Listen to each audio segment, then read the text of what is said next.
The official 53-man roster for your Washington Commanders has officially been released to the public. We're going to be breaking it down on today's edition of the Commanders Report. But before we get into that, make sure you click that subscribe button because this is why you subscribe to the channel, man.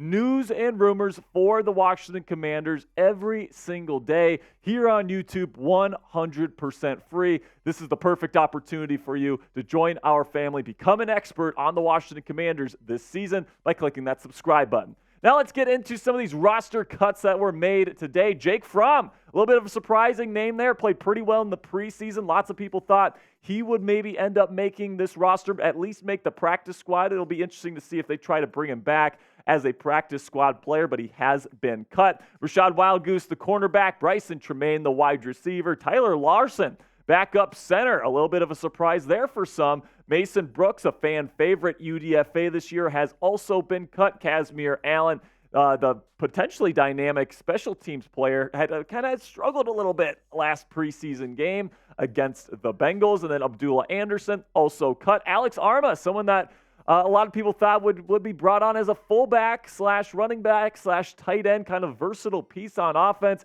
He has been cut. Derek Gore and Tariq Castro-Fields have also been cut from the roster. And then also Alex Akingbalu, the offensive tackle, he is gone as well. William Bradley King, Terrell Burgess, Dejon Harris, Jared Jones-Smith, Nolan Laufenberg, Benning Patoe, Kendall Smith, Jace Whitaker, and Nick Whiteside II. All those guys have been cut today to go along with the 12 cuts that happened before today on Monday. Milo Eifler, Marcus Kemp, Jarrett Patterson, Joshua Kalu, Joshua Pryor, Zion Bowers, DeMarcus Fields, Farad Gardner, Isaiah Mack, Anthony Montalvo, Aaron Montero, and DJ Sturgis. That is the complete list of cuts made by the Washington Commanders here before the start of the 2023 campaign. And if you want to wish these guys good luck in their future here in the National Football League, we really do appreciate everything that they've done with the Commanders to this point, their hard work. These guys put in a ton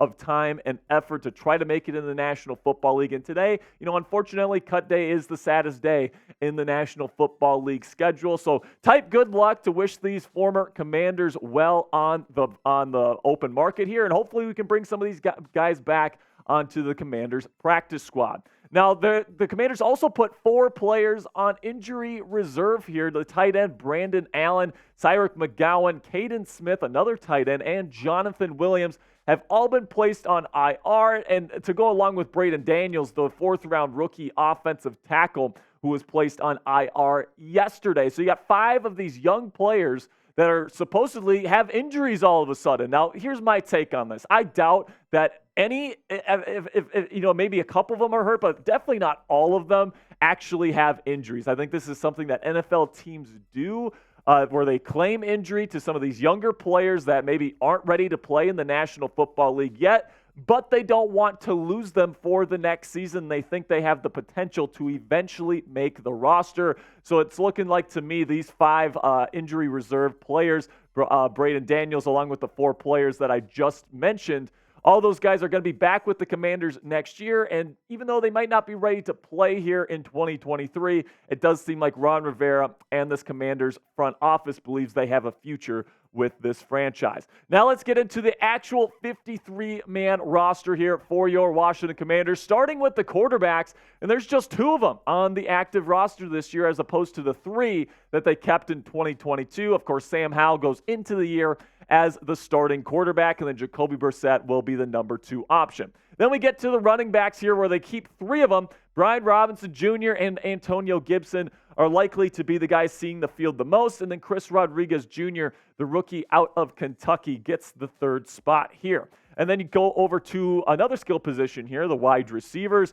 And right now, I think that Eric Bieniemy is going to really utilize all 4 of these wide receivers. I think the Commanders are going to have a ton of 4 wide receiver sets here in 2023. So that's why I list Terry McLaurin, Jahan Dotson, Curtis Samuel, De'Ami Brown, all of them as starters. And then they're also keeping Dax Milne for his special teams ability, Byron Pringle. And then look at that, Mitchell Tinsley, the Penn State UDFA that I said had the best chance out of any Commanders UDFA to make this roster. He has made it as a 7th wide receiver here on the Commanders 53. Then we move over to the tight end room. Logan Thomas is still presumed to be the number one tight end, but I think Cole Turner is definitely right on his back there. I think that he has a shot to become the number one tight end here if Logan Thomas doesn't impress coming off of his injury here. Hasn't played all preseason.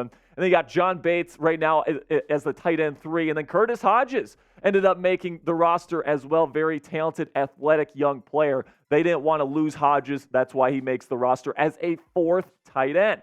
Then we get to the offensive line where, this is definitely not the best unit on paper when it comes to the Commanders. You got Charles Leno Jr., Sadiq Charles, Nick Gates, Sam Cosmi, and Andrew Wiley as your projected starters. Then also Cornelius Lucas, Chris Paul, Ricky Stromberg, the rookie out of Arkansas, assumes that backup center role here over Tyler Larson, and Trent Scott is still here as well. So you're keeping 9 offensive linemen on the 53 here, at least to start the 2023 season.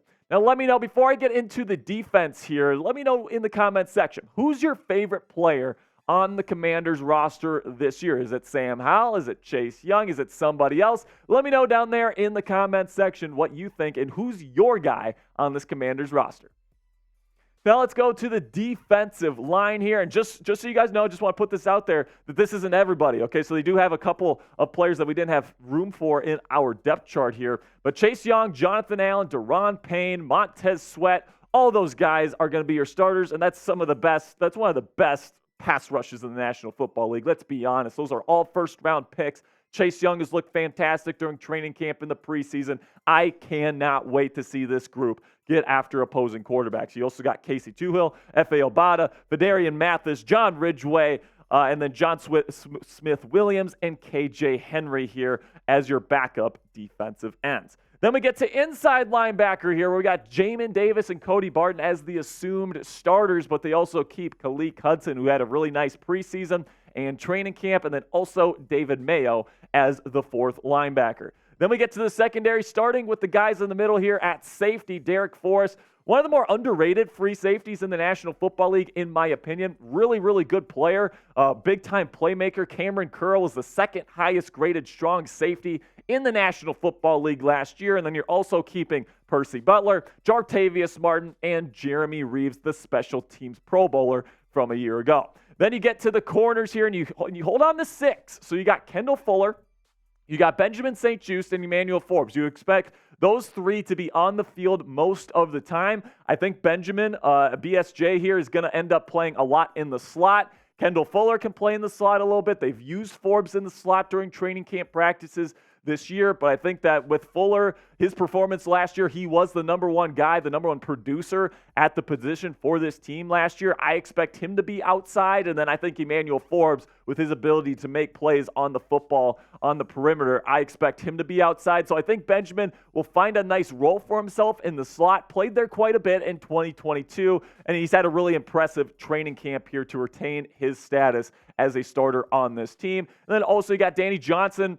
If we can go back to the cornerbacks there, Christian Holmes, Jartavius Martin as well. Jartavius is probably going to be more of a backup this year. I think that he's got big-time talent, got big-time ability. Really liked his tape there at Illinois, but he showed some flaws, let's call it, during the preseason this year. Had a couple tackling issues, a couple of coverage issues. I don't expect to see Jartavius Martin on the field at least too much to start the 2023 season. Now we can go to the special teams here, where we got Joey Sly winning the kicker spot here for the Washington Commanders. Tress Way, one of the best punters in the National Football League, and then Cameron Cheeseman, one of the all-time names in this league, as well as your long snapper. Now let me know down there in the comment section, what was the most surprising roster addition to this 53-man roster? Let me know down there. For me personally, I think I'm probably going to go with somebody like, Curtis Hodges is a little bit of a surprise. I thought they might cut him and try to put him on practice squad.